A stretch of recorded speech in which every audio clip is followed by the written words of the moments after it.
What's cooking?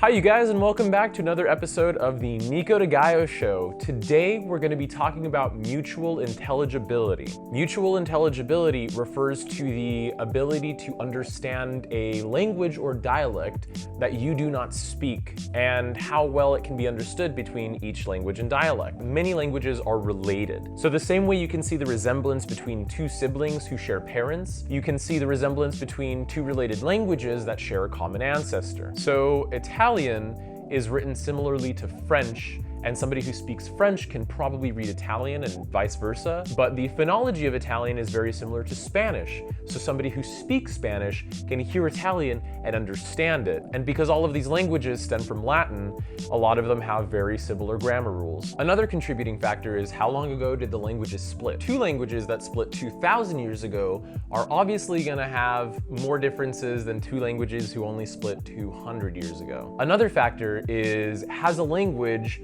been exposed and in contact with other languages? So English, despite being a Germanic language originally, got a lot of influence from Latin as well as French when it was conquered by the Norman French.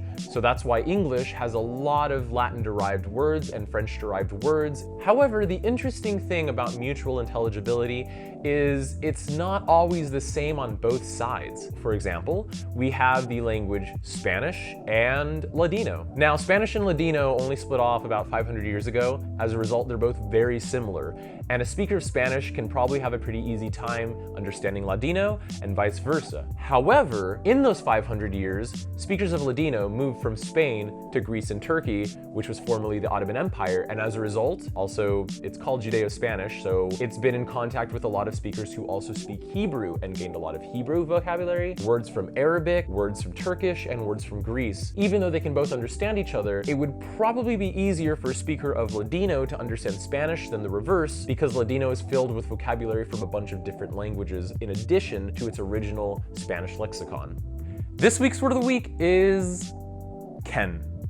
And I don't mean ken like the name, I mean ken like the word that means one's understanding or knowledge of something. Now, the reason I think that this is interesting is because in certain dialects of English, namely British and more specifically Scottish English, it means to know how, or to be familiar with something. And I think it's even more interesting because etymologically speaking, it's related and akin to the word can, which before it meant to have the ability to, used to mean to know or to know how to do something. If you have any ideas for words of the week or just words that you think are interesting, please let me know. I would love to talk about it in an episode. And that's this week's word of the week. All right, everybody.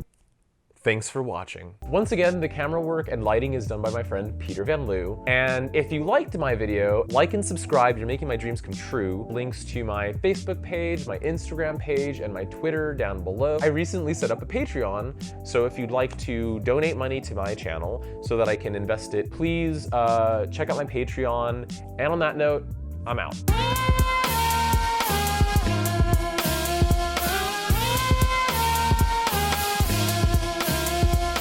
Ba-doo-ba-doo-ba-doo-ba-doo-ba-doo-ba-doo-ba.